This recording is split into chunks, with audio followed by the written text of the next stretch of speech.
j'espère que tu vas bien. Aujourd'hui, on se retrouve dans une nouvelle vidéo qui va encore parler de conseils pour les étudiants. Et aujourd'hui, on va parler de comment apprendre. Comment apprendre? C'est vraiment une question qu'on s'est tous déjà posée, je pense. Et en fait, on s'est tous déjà posé cette question et on n'a jamais eu de réponse, tout simplement parce qu'il n'y en a pas. Et cette question n'a pas de réponse parce qu'il y a plein de facteurs différents et surtout, c'est des facteurs qui sont hyper personnels. Il n'y a pas une méthode universelle pour apprendre. Mais je peux déjà te dire la méthode qui ne marche pas et qui ne marchera jamais pour personne. La technique de recyclage de l'information. On sait que la majorité des étudiants, quand ils travaillent et quand ils étudient, ils relisent leurs cours et leurs leçons. C'est d'ailleurs la stratégie numéro 1 de la plupart des étudiants. On sait aussi que d'après de nombreuses recherches, ce genre de répétition et de recyclage de l'information, ça permet pas de créer une mémoire à long terme et d'assimiler les cours. Et donc c'est vraiment pas du tout une bonne manière d'apprendre. Par exemple, il y a eu une étude sur des étudiants de Washington qui a prouvé que des personnes qui avaient lu 2 fois un chapitre n'étaient pas plus performants que des personnes qui avaient lu une seule fois le chapitre. Donc relire des cours, ça n'aboutit à aucun résultat. Et ça s'explique parce que à la première lecture, on extrait en fait beaucoup d'informations et à la deuxième lecture, on lit le même texte mais avec un œil différent en mode ça je sais, ça je sais, ça je sais. Et donc, on a une lecture hyper superficielle et on n'approfondit pas du tout les notions. Donc en fait, on n'en tire rien de nouveau. Et c'est hyper insidieux parce que ça nous fait croire qu'on maîtrise la leçon et qu'on maîtrise ce qu'on a lu, alors qu'en fait, c'est juste un sentiment de déjà vu et on se souvient juste d'avoir déjà rencontré l'information. Mais en aucun cas, on l'a apprise et on l'a assimilée. Mais alors, comment on fait pour apprendre? C'est quoi la technique? Eh bien, tout simplement, il faut retravailler l'information. La bonne technique à la place de la relecture passive, c'est le questionnement. Donc soit avec des questions toutes faites, soit avec l'aide de nos profs, soit des questions qu'on a nous-mêmes fait. Et retravailler de manière active, c'est ce qui va créer en fait un meilleur apprentissage et une meilleure mémoire. Et même si on n'arrive pas à répondre aux questions, c'est bénéfique aussi parce que ça fait un diagnostic beaucoup plus précis de ce qu'on ne sait pas. Et donc de ce qu'il faudra retourner travailler en fait. Mais petit problème, pour être efficace dans cette partie, il faut comprendre comment on marche. Est-ce que tu t'es déjà demandé quel type de mémoire tu avais? Et ça fait peut-être des années que tu te tortures à apprendre d'une manière qui n'est pas du tout adaptée à ton type de mémoire. Alors ici, je vais pas du tout parler des types de mémoire, mémoire de travail, mémoire spatiale, mémoire procédurale, tout ça, parce que c'est pas du tout là-dessus que je veux me concentrer, mais si toutes ces notions de fonctionnement du cerveau ou d'optimisation des facultés cérébrales t'intéressent, je te conseille d'aller voir la conférence How to Beef Up and Free Your Brain de Idriss Aberkane, ou Aberkane, je sais pas comment on prononce. Et bien que le nom de la conférence soit en anglais, elle est en français entièrement. Elle est très très longue, mais elle est dispo sur YouTube et il parle de ces notions autour de 28 minutes je crois. De toute façon, je te détaille ça en barre d'infos. Donc dans cette vidéo, on va parler des 3 types de mémoire. Mémoire visuelle, où on retient ce qu'on voit, mémoire auditive, où on retient ce qu'on entend, et mémoire kinesthésique, où on retient ce qu'on ressent. Chaque mémoire est unique et souvent c'est des combinaisons entre 2 ou voire même les 3 catégories. Alors, c'est bien beau de savoir tout ça, mais comment on reconnaît notre type de mémoire et comment l'optimiser? Et bien pour en être sûr, il faut que tu analyses ta manière d'apprendre et de retenir les choses. Est-ce que quand tu apprends, tu retiens mieux les schémas, les tableaux, les fiches bien construites? Est-ce que quand tu fermes les yeux en repensant à ta leçon, tu la visualises devant toi et tu vois les choses? Si c'est le cas, c'est que tu as une mémoire visuelle. A contrario, si tu retiens ce que tu entends et que tu as besoin de réciter ton cours et que souvent tu retiens mieux ce que le prof a dit que tes notes que tu as prises toi-même, c'est sûrement que tu as une mémoire auditive. Et pour finir, si tu retiens mieux les anecdotes ou ce qui se rapporte à ton histoire personnelle, si tu apprends mieux aussi en fonction du professeur dans différentes matières, si quand tu révises, tu aimes bien discuter, échanger et parler à des gens, c'est que tu possèdes sûrement une mémoire kinesthésique. Et du coup, on en arrive à la question comment apprendre en fonction de son type de mémoire. Alors ici, je vais pas du tout faire une liste exhaustive, de 1 parce que ce serait bien trop long et de 2 parce que je ne les connais pas. Personnellement, j'ai une mémoire essentiellement kinesthésique et auditive. Et à contrario, ma mémoire visuelle, elle est vraiment à chier. Je vais prendre l'exemple du calcul mental. J'ai beaucoup de mal à en faire parce que je ne visualise pas les chiffres. Je ne les vois pas dans ma tête et donc j'arrive pas à faire le calcul. Mais par contre, si j'énonce à haute voix le calcul ou alors que je bouge en le faisant, ça me pose beaucoup moins de problèmes. On va commencer avec les techniques pour la mémoire visuelle. Ce qu'il va falloir faire, c'est qu'au moment où tu vas devoir retranscrire ton cours, il va falloir que tu le vois, vraiment que tu le visualises dans ta tête. Alors pour mettre à profit ce type de mémoire, il faut que tu joues vachement sur les tableaux, sur les cartes mentales, ça marche super bien, sur le fait d'avoir des fiches avec des couleurs, avec des grands espaces, des trucs très bien présentés.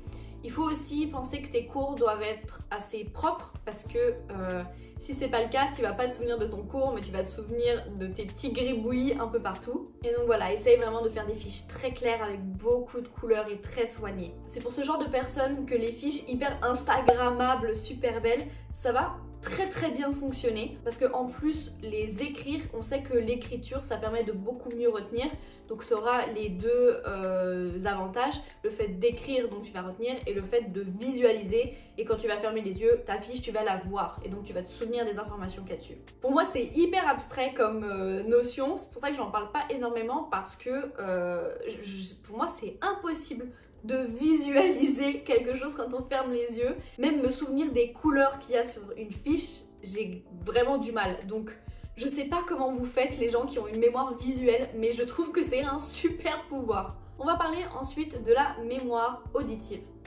Alors toi, pour apprendre, tu vas devoir réciter ton cours.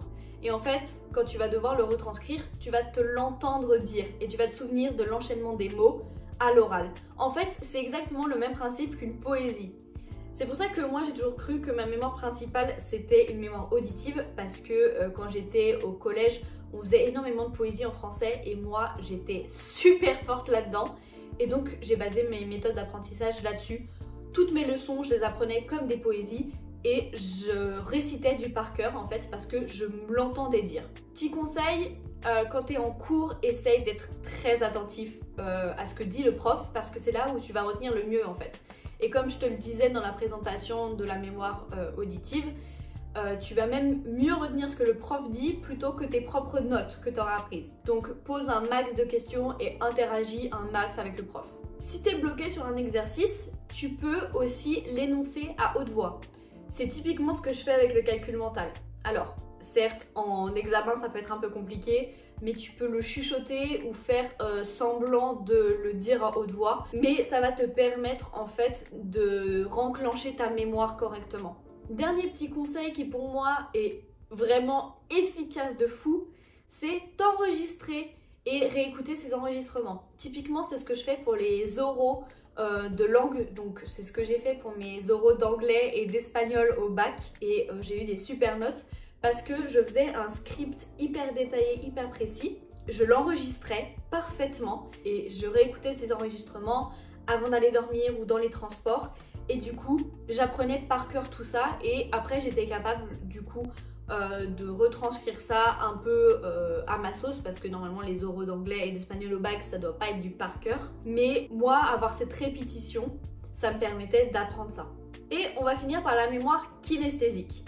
Alors pour moi ce type de mémoire c'est hyper paradoxal parce que j'ai l'impression que tout le monde est plus ou moins kinesthésique et que c'est une mémoire un petit peu universelle. Mais paradoxalement c'est le type de mémoire qu'on a le moins appris à travailler. Je pense même que la majorité des personnes qui regardent cette vidéo n'ont jamais entendu le mot kinesthésique. Pour moi, c'est un type de mémoire qui n'est pas compliqué à travailler, mais ça peut être assez surprenant parce que, encore une fois, on nous a jamais appris comment la travailler. Pour bien retenir, il faut que tu fasses des parallèles entre ce que tu as à apprendre et ton vécu personnel ou alors ce que tu as déjà appris. Il faut que tu tentes de trouver des exemples concrets pour chaque notion par exemple. Lorsque tu vois quelque chose de nouveau, essaye toujours de le relier à quelque chose. C'est typiquement le principe des moyens mémotechniques. Autre conseil pour ce type de mémoire qui personnellement ne marche pas très bien sur moi, mais c'est de manipuler un objet bien précis quand tu apprends une leçon et lorsque tu vas être devant ta fiche d'examen, de manipuler le même objet et ça va réactiver ta mémoire. Comme je l'ai dit, personnellement ça marche pas super bien, mais j'avais une camarade de classe en médecine qui avait un stylo différent pour chaque matière. Et quand elle était en examen, elle changeait de stylo quand elle changeait de matière. Et ça marchait super bien pour elle. Autre chose super efficace pour ce type de mémoire, c'est de bouger quand on apprend. Personnellement, je suis incapable d'assimiler une leçon si je ne marche pas ou si je reste assise sur une chaise à mon bureau. Il faut que je tourne dans ma chambre ou alors que j'aille me promener ou encore que j'apprenne en faisant du sport. Il faut vraiment que je bouge. Aussi, tu peux faire des schémas. Attention, pas comme pour la mémoire visuelle. Là, l'important, c'est pas que le schéma soit beau et clair, mais qu'il soit logique pour toi. Typiquement, moi, je faisais ça pour les chaînes réactionnelles en biologie et en biochimie. Et je me représentais une bille qui sautait d'étape en étape en fait. Ou alors encore comme des engrenages, une série d'engrenages. Et avoir cette notion de mouvement, ça va te permettre de mieux apprendre et ce sera plus logique pour toi. Ça marche aussi très bien pour les frises chronologiques. Au lieu de voir visuellement une flèche, moi je vois ça comme une série d'engrenages et une série d'étapes. Et donc toujours avec cette notion de mouvement.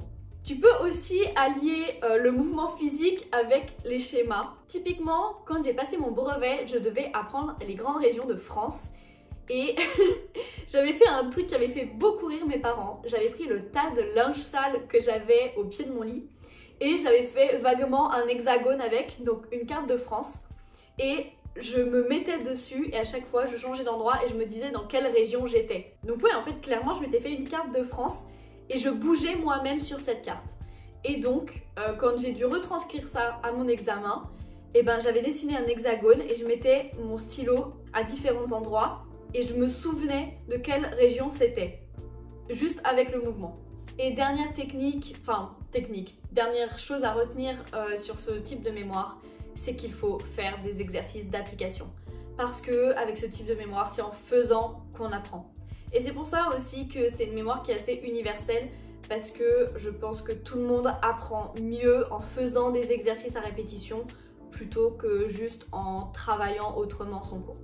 Donc voilà, en conclusion, pour apprendre, il faut apprendre de manière active et ne pas s'entêter à apprendre de manière passive. Et pour apprendre activement, il faut comprendre comment on fonctionne et ce qui te convient le mieux. Après, je tiens aussi à préciser que tout se travaille. J'ai pas arrêté de rabâcher que ma mémoire visuelle est vraiment à chier et que j'arrive pas à voir les choses, mais en vrai, ça peut se travailler, c'est de la gym du cerveau, hein, clairement, on peut développer des capacités, c'est pas un problème.